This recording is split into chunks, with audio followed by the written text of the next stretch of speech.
It started with a smell, a faint, bitter scent that rose from the cup of hot chocolate my daughter had just placed in front of me. I had known that smell once, long ago, back in my years as an accountant when a client had died of cyanide poisoning. Bitter almonds. The scent clung to the steam, almost invisible but unforgettable. "Drink it while it's hot, Mom," Rachel said, her voice soft and honeyed, the same way she had spoken to me since she was a child. She smiled, but something in her eyes didn't match the warmth of her tone. They were cold, steady, almost waiting. I lifted the cup to my lips, pretending to take a sip. Then I set it down and reached for the sugar jar. "I'll just add a little more sweetness," I said, my voice steady despite the storm building in my chest. As Rachel turned toward the sink, I switched the cups, mine with the one belonging to her husband, Ethan. He had stepped away to answer the phone moments before. It was a small, instinctive movement, the kind that only comes from a lifetime of reading details and balancing ledgers. Something in me knew. When Ethan returned, he smiled at Rachel, kissed her cheek, and took the seat beside her. "Smells great," he said, lifting the mug. She leaned her chin into her palm and watched him drink. 20 minutes later, the first scream shattered the quiet of the house. I found Ethan on the kitchen floor, his body convulsing, his face pale, foam forming at his mouth. His hands clawed at the air as if trying to grab something invisible. Rachel knelt beside him, screaming, "Ethan! Ethan, please!" Her voice echoed with panic, but her tears never came. I grabbed the phone and called 911, my hands trembling so hard I almost dropped it. "My son-in-law, he's not breathing. Please, hurry." I could hear my own pulse in my ears, like a drum of disbelief.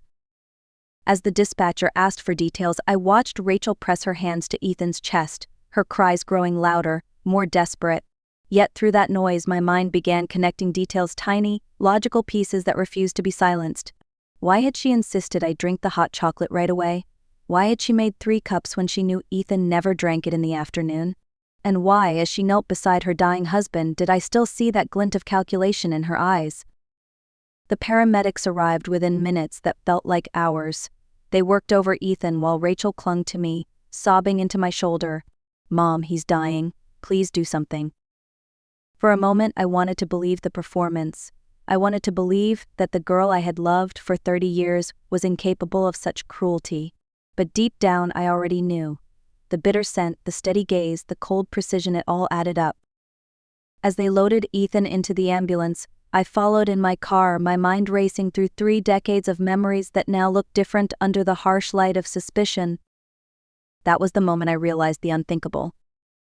My daughter might have tried to kill me. As the ambulance lights faded ahead of me, my mind went backward instead of forward. Every mile I drove behind, that flashing red glow peeled back another layer of memories that once felt warm and now tasted like ashes. Rachel had come into my life 30 years earlier, when I was 37 and nearly out of hope. My husband, Paul, had died in a car accident 2 years before, and the doctors had told me children were no longer possible. Adoption had been the only dream left standing after everything else had fallen apart. When the social worker brought Rachel to my door, she was a tiny 5-year-old girl, with pale blonde hair, and a small stuffed rabbit missing one ear. She barely spoke. She looked at me with those big, blue eyes, frightened, lost, desperate for safety. I knelt down and whispered, "Hi, sweetheart. I'm Eleanor. I'm your new mom."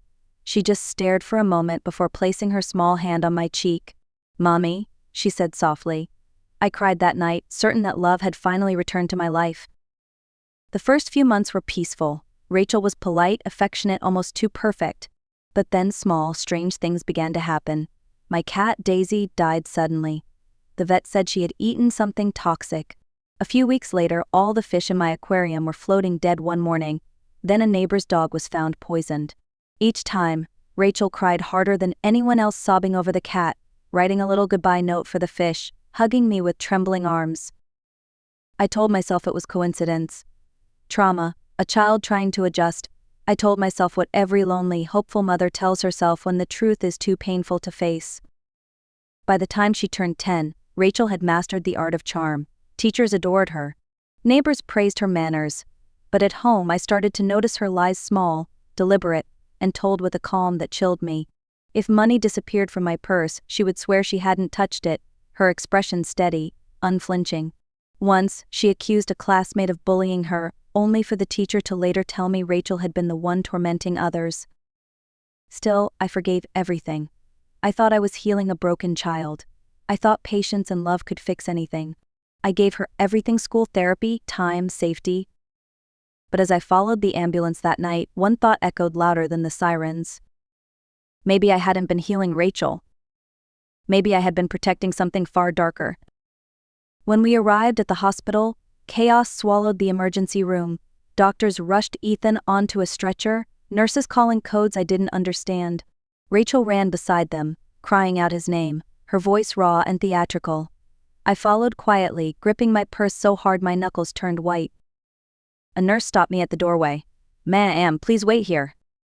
So I stood in the hallway, the smell of antiseptic sharp in the air, listening to the sounds of machines, the metallic clang of instruments, the rhythm of panic. Every sense screamed that something was terribly wrong, not just with Ethan, but with everything I thought I knew about my life. Minutes later, a doctor approached. "Are you family?" "Yes," Rachel said instantly, wiping her eyes. "I'm his wife. This is my mother." The doctor hesitated, studying both of us. "Your husband's condition is critical. We've found strong signs of poisoning. Do you know if he's been exposed to any chemicals?" "Poisoning?" Rachel's voice broke perfectly on cue. "Oh my God, no, how could that happen?" My stomach clenched. The doctor continued, "We detected a scent of bitter almonds on his breath. That often indicates cyanide." Rachel's face drained of color, but her reaction felt practiced, too precise, too timed. I stepped forward before I could stop myself. "He drank hot chocolate," I said quietly. "My daughter prepared it." The doctor's eyes flicked toward Rachel. "Who prepared it?" Rachel turned toward me, stunned. "Mom, what are you saying? You think I would ever?" "I'm just answering the question," I said softly. The doctor nodded and scribbled notes. "We'll have to run toxicology tests. Please bring any of the remaining drink, if possible." Rachel quickly offered, "I'll go get the mugs." But I shook my head before she could move. "No," I said firmly, my voice steady for the first time in hours. "I'll handle it myself." Rachel froze, the corner of her mouth twitching just slightly, a flash of something I had never seen in her face before.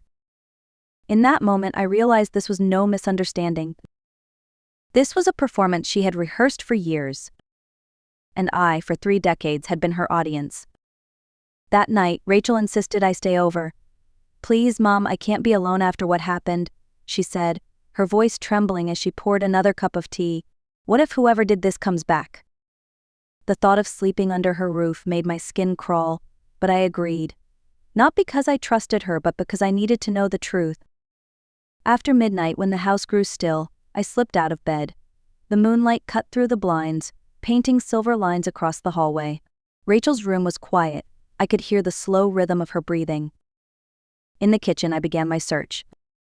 The counter was spotless, the mugs washed and placed neatly in the rack, too neat. In the back of the pantry, behind a row of unused spices, I found a small glass jar without a label. Inside was a fine white powder. I unscrewed the lid and sniffed. The same unmistakable smell of bitter almonds filled my nose. Cyanide. I placed the jar in my purse and kept searching. In a drawer beneath the stack of dish towels, I discovered a small insulin syringe and a folded piece of paper. On it was Rachel's handwriting. "Increased dosage. She's starting to notice. Cocoa is the best delivery." My heart stopped. I crept into the study she shared with Ethan. The room was filled with neatly organized folders, financial records, and computer files. I switched on the small desk lamp. Among the papers, a folder caught my eye, its label written in bold marker, "Mom, final plan." Inside were photocopies of my will, my insurance policy, and my bank statements, records she should never have had. I skimmed through the pages until I found one that froze me. Accelerate timeline. Lethal dose in hot chocolate. Blame Ethan. A noise startled me, a creak from the hallway. I shut off the lamp and held my breath. Her footsteps approached slowly, pausing outside the door. Then, silence. I waited until I heard her moving back toward her room. When I turned the lamp back on, I noticed another file, this one tucked deep inside the drawer. It was filled with death certificates. 2 husbands, both dead before the age of 40, both natural causes.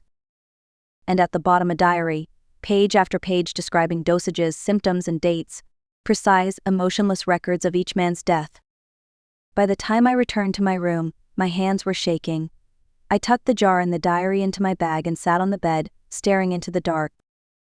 The girl I had raised, loved, and defended for 30 years was not a victim of trauma. She was a predator, and I had been her next target. At sunrise, I stepped quietly into the backyard with my phone pressed against my chest. The air was still damp, the sky pale pink. My hands trembled as I dialed Detective Hayes' number from the card she had given me at the hospital. "Detective Hayes," she answered. "It's Eleanor Pierce," I whispered. "I found something. You need to come right away." "What kind of something?" "Proof. The poison.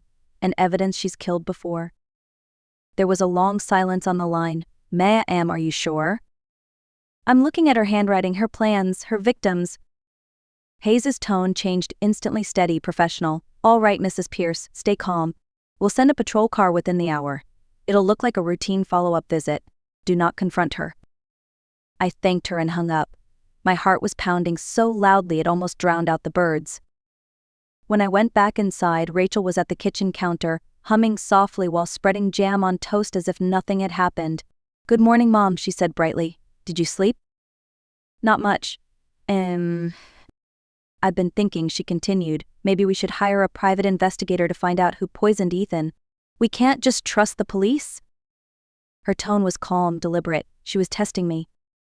"I think," I said slowly, "the police are doing just fine." The doorbell rang. Rachel flinched, then forced a smile. That must be them now. 2 uniformed officers stood on the porch with Detective Hayes. "Good morning, Mrs. Pierce," Hayes said pleasantly. "We'd like to ask a few more questions." Rachel stepped forward, trying to stay composed. "Of course, anything you need." As they entered the living room, Hayes turned to me subtly. "Do you have the evidence?" I handed her my bag. Inside were the jar of cyanide, the diary, and the forged documents.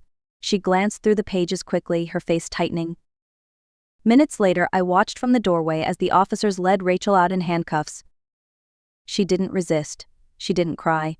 She just looked at me with those same calm, ice-blue eyes and whispered, "You shouldn't have looked, Mom." For the first time, I didn't look away. 3 weeks later, Detective Hayes called. "Mrs. Pierce, your daughter wants to see you," she said carefully. "She claims she has something important to explain." I hesitated. Every part of me screamed not to go, but a quieter voice whispered that I needed closure. I needed to look the truth in the eye one last time. The county jail was a gray block of concrete that smelled of bleach and despair. Inside the visiting room, Rachel sat at a metal table, her wrists cuffed, her orange jumpsuit neatly pressed. Her hair was pulled back tightly, and she smiled as if we were meeting for Sunday brunch. "Mom," she said softly, her tone syrupy sweet, "thank you for coming." I didn't answer. I sat across from her, waiting. "I just want to explain," she continued. "Everything you found, it looks bad.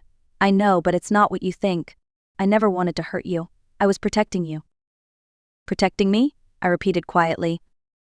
"Yes," she said quickly. "Ethan was dangerous. He was trying to poison me, Mom. I only wanted to stop him first." Her eyes shimmered, her voice trembled. It was a performance polished over decades, but something inside me had changed. The spell no longer worked. "Rachel," I said calmly, "I read your diaries." For a fraction of a second, her mask cracked. Then she smiled again, colder this time. "Then you know I'm smarter than everyone thought." "You killed those men," I whispered. "You planned to kill me." She leaned forward, her voice suddenly sharp. "Do you want the truth, Mom? You were just an experiment. I wanted to see how long a woman could love a monster before she noticed." My breath caught. "You called it motherhood," she said. "I called it control."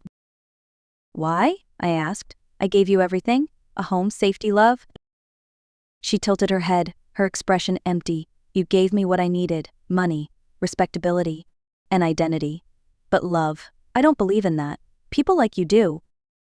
I stood slowly, my chair scraping against the floor. "Then I guess we were never family," I said.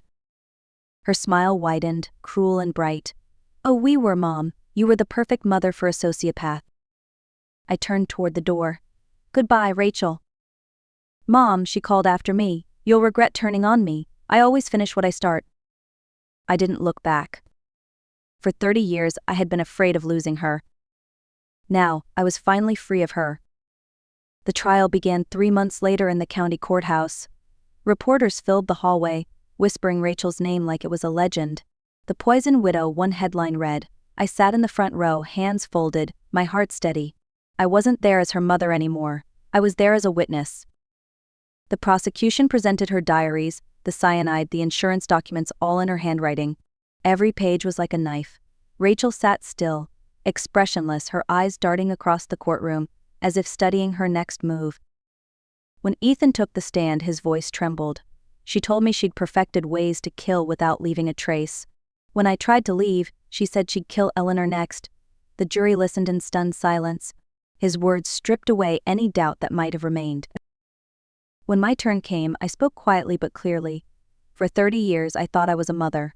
I was wrong. I was a shield she hid behind. My voice didn't shake. Rachel doesn't feel remorse.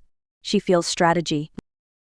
The defense tried to argue mental illness, claiming Rachel's childhood trauma drove her actions. But her own words betrayed her pages of cold, clinical planning, doses, dates, and bank calculations. No insanity, just control.